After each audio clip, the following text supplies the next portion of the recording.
No way. Cancer is something that happens to other people, not me. I'm a healthy, happy person, and I thought it felt surreal.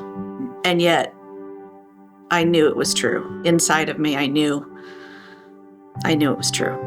So I got a routine mammogram, and in the mammogram, there was a mass that had not been there before. And I had gotten regular mammograms every, whatever frequency, I guess every year, every couple of years, whatever it was. And they actually saw the mass in the mammogram and called, and I had to go back for an ultrasound. And that had happened to me once before, and it turned out to be nothing. So I didn't really think anything of it. I'm not somebody that gets super stressed over things I don't know yet.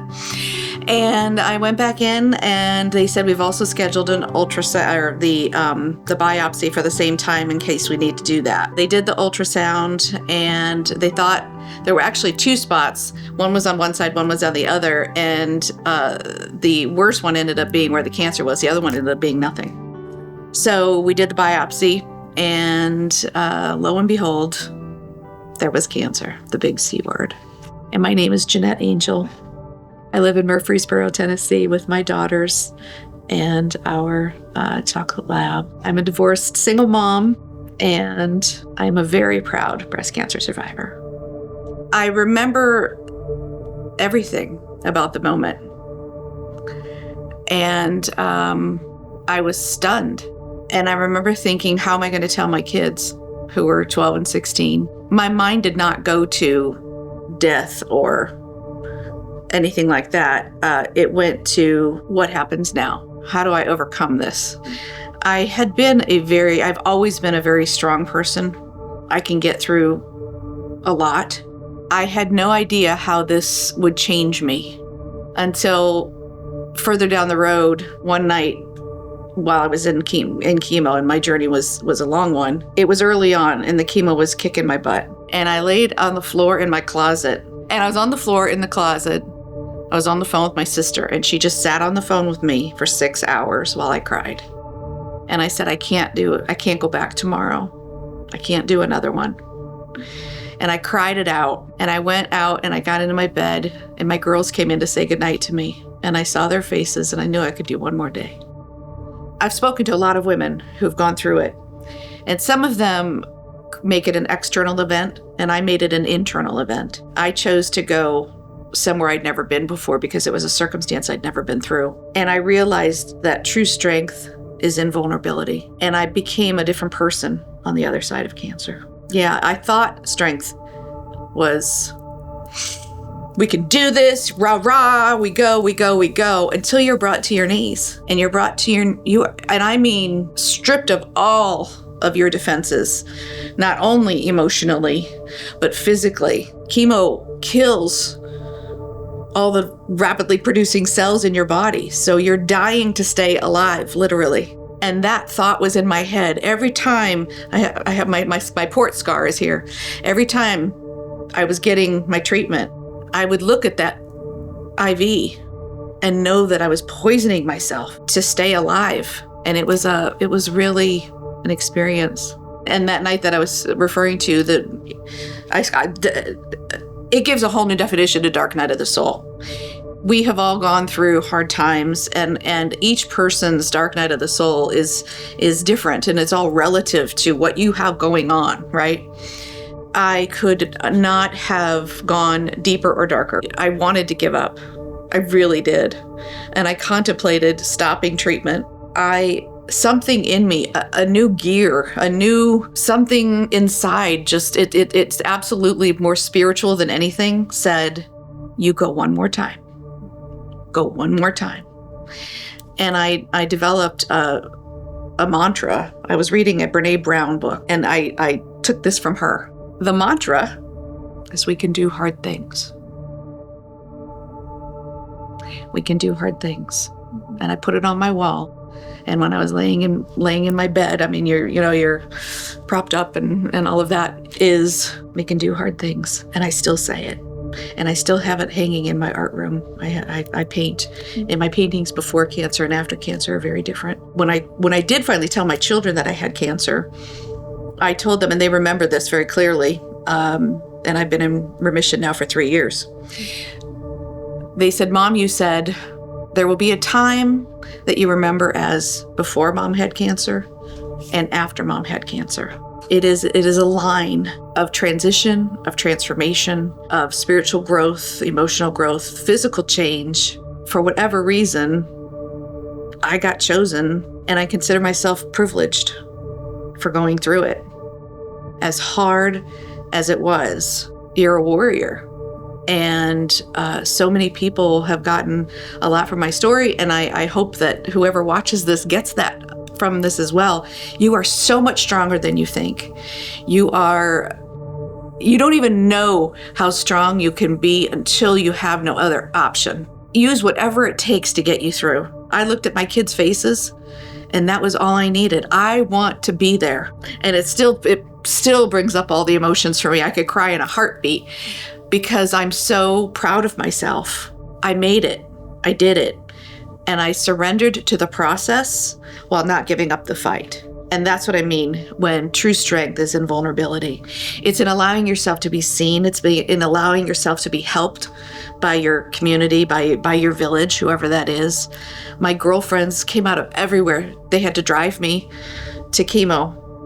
I went three times a week for my treatments. And then I had double doses of radiation for 3 weeks every day in Nashville. I had someone driving me every single day. And those women mean everything to me. They're everything. And going through all that, you don't want to not think about everybody else's well-being. You can't. You don't have the bandwidth when you're going through and you're so weak. Every week, I knew I would have 2 good days and the next day it'd be treatment again. So I planned things for when hopefully it lands on one of my 2 good days. Because there'd be a day you're coming out of the chemo before you got to go get the next dose. And that's your good day. And it's amazing how that works. My body has changed radically, and still finding self-love. It took a while. The first time I removed my bandages, I took a photo. I knew I wanted to document the process. It was swollen and strange.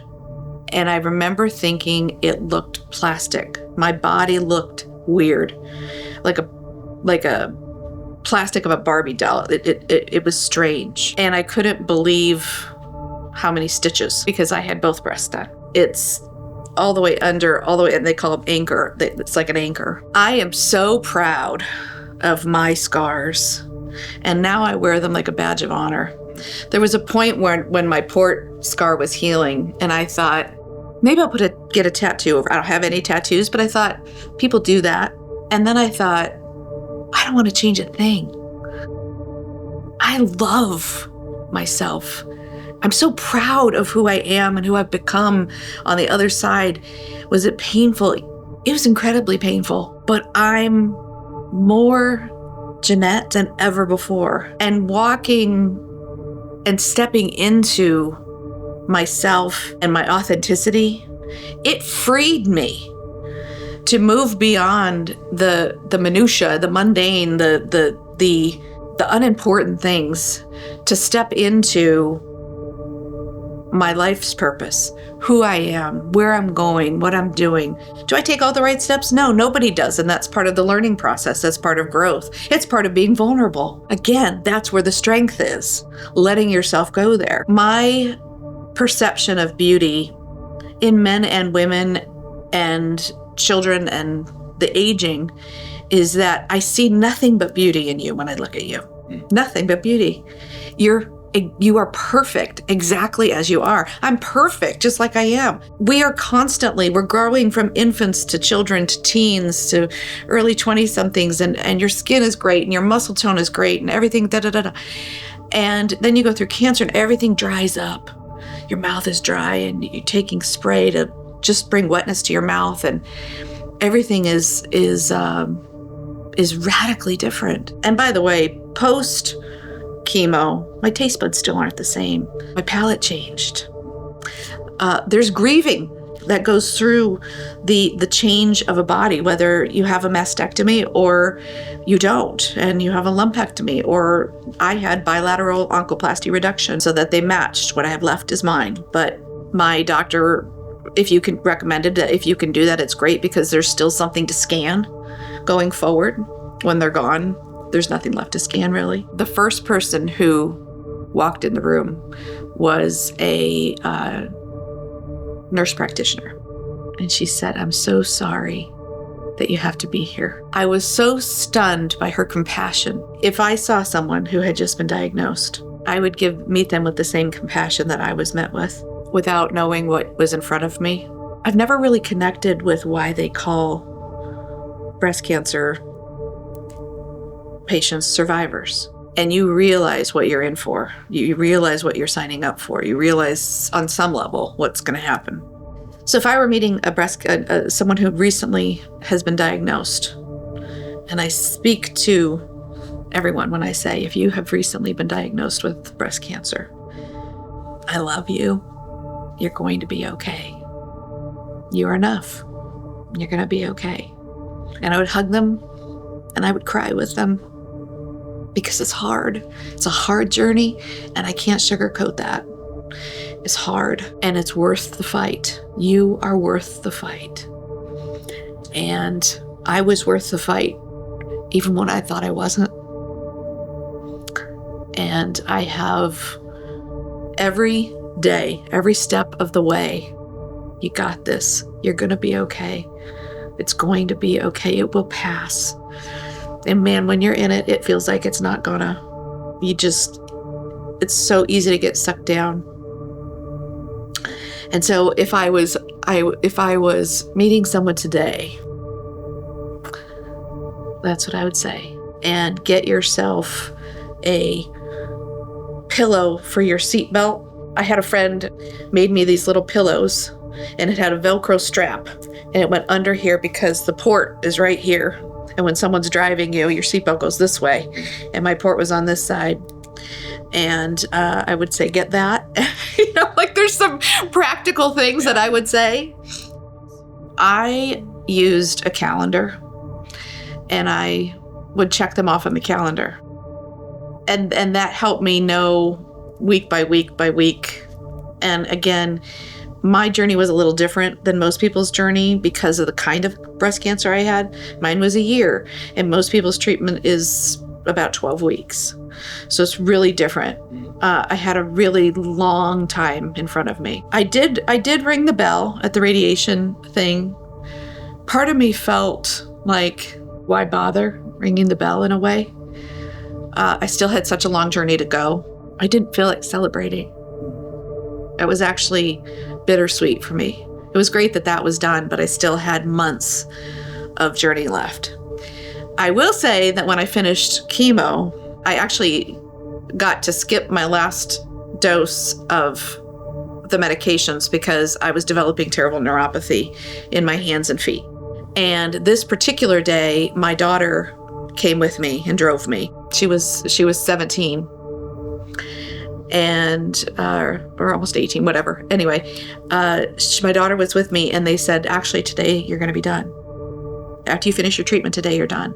And it ended up being the most beautiful experience to share with one of my daughters, because I got to ring the bell with her standing there. And so it was really cool. It was the only time she'd ever come with me, because she'd been too young before, and I didn't want her seeing all of whatever. It just worked out for her to take me. So that was a celebration with her. But honestly, I came home, it kind of felt the opposite kind of surreal from when I was diagnosed. The opposite kind of surreal was, I'm done. And I'm like, are you sure I don't have to go back? Really? Am I done? It felt odd and bittersweet, because I was a little bit afraid of, well, now who am I? Now what do I do? This has been my identity for a year. The real celebrating came in the recent years, where I've learned how to stand on my feet again.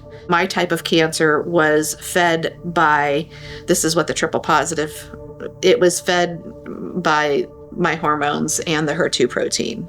So estrogen, progesterone, and the HER2 protein were all positive. So that's what fed the tumor. So they had to do a hormone blocker to block those so that if there was any remaining cancer in, it couldn't be fed. And the more I share my story, the more I forgive, the more I allow, the more I lean in to the beauty, the moment, the grace that I've learned to show myself, self-compassion. There's people that don't have the self-love and the knowledge. We all grew up thinking we weren't enough. And I'm here to say you are enough. And I'm proud to be a breast cancer survivor.